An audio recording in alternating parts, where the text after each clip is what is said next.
फैदों। मोनसे गोजोनथाव खौरां चिरां बिजनीनिफ्राय डक्टर निजोम औवारिया बर' हारिनि गेजेरनिफ्रायनो गिबिसिन IIT आव पार्मानेन्ट लेङाइ प्रफेसारनि बिबान मोनदों होनना खौरां मोनदों। बिथाङा खड़गपुरनि IIT निफ्राय 2012 मायथाइयाव electronic and electrical communication engineering बिफानाव BTech आरो MTech खौ उथ्रिसारदों आरो PhD खौबो 2018 मायथाइयाव उथ्रिसारना डक्टरेट बिमुं लानो हादों होनना मिथिनो मोनदों। बिथाङा दा भुवनेश्वरनि IIT आव स्कुल अफ इलेक्ट्रिकेल साइन्स आव एसिस्टेन्ट प्रफेसारनि बिबान मोनबाय। बे खौराङा बर' हारिनि थाखाय मोनसे गोग्गाथाव आरो बिथाङा बर' हारिनि थरसे अलंबार जानानै थागोन।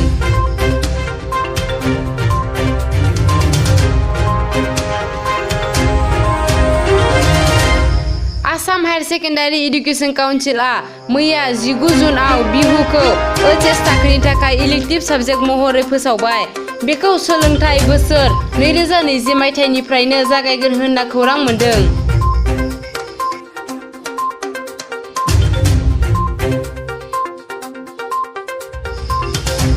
लादाखनि गालवान भेलियाव भारत आरो चीननि गेजेराव जालांनाय दाङाबाजिजों भारतनि सा 20 बिर जवान आर्मिफोरा जिउ गोमादों।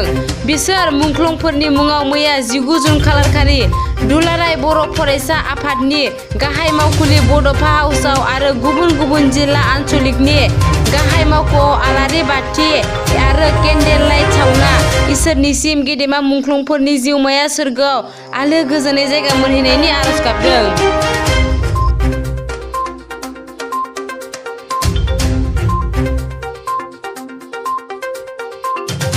27 जानुवारि 2020 मायथाइयाव बिटिआर बर' सान्थि सुक्तिनि गेजेरजों दैखांजानाय NDFB नि गासै केडारफोरनि केसखौ उइथड्र खालामनायनि सायाव मैया 19 जुन खालारखालि चिफ मिनिस्टार कनफारेन्स हलाव मोनसे सावरायलायनाय जानानै थांदों।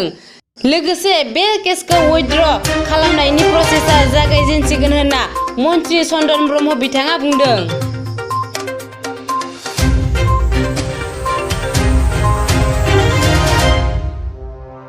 थांनाय 2020 मायथाइयाव सेबानि मेट्रिक आनजादाव तेजपुरनि गंनै फरायसालिनिफ्राय सासेबो गथ'आ उथ्रिसारनो हायाखैमोन। बेखायनो बे फरायसालिखौ आसाम सोरखारा बन्द खालामबाय। फरायसालिनि मुङा जादों विद्यापीठ गोजौ फरायसालि आरो तेजपुर नैस फरायसालि। खौराङाव मिथिनो मोननाय बायदिब्ला आसामाव गासै मोन 19 फरायसालिनिफ्राय सासेबो गथ'आ बे मेट्रिक आनजादखौ उथ्रिसारनो हायाखैमोन। बेखायनो बेफोर गासै फरायसालिफोरखौबो सरकारा बन्द खालामनायनि मिजिं दं।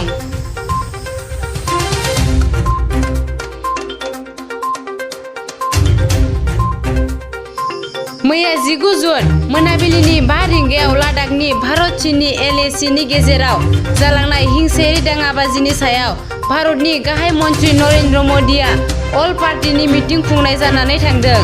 बेवहाय भारतनि गासै हान्जानि दैदेनगिरिफोरा बे सावरायनायाव बाहागो लानायखौ नुनो मोनदों। लोगोसे गासै दोलोनि दैदेनगिरिफोरा गाहाय मन्त्रिजों सावरायनायखौ सापर्ट खालामदों होनना बुंदों।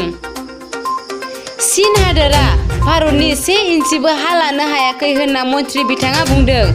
भारत हादोराबो बे दाङाबाजिनि सायाव सान्थियै आरो लोगो बायदि थानायखौ लुबैदों। नाथाय दावहा जागोन जाया बेनि जेबो बुंनो हाया।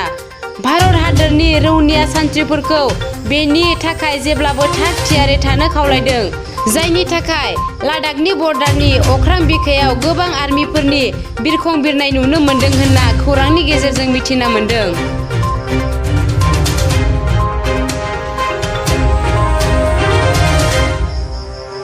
आसामाव दिनै सा 136 सुबुंखौ फोसाबनो हादों होनना आसामनि सावस्रि देहा बिफाननि मन्त्रि हिमन्त बिश्व शर्मा बिथाङा बुंदों। आसामाव दासिम गासै कनफार्म केसआ सा 5006 जाबाय। बेनि मादाव सा 3202 सुबुंखौ फोसाबनो हाबाय। सा 1790 सुबुङा एक्टिभ केस, सा 9 थैबाय आरो सा 3 माइग्रेटेड जाबाय एबा बिसोरखौ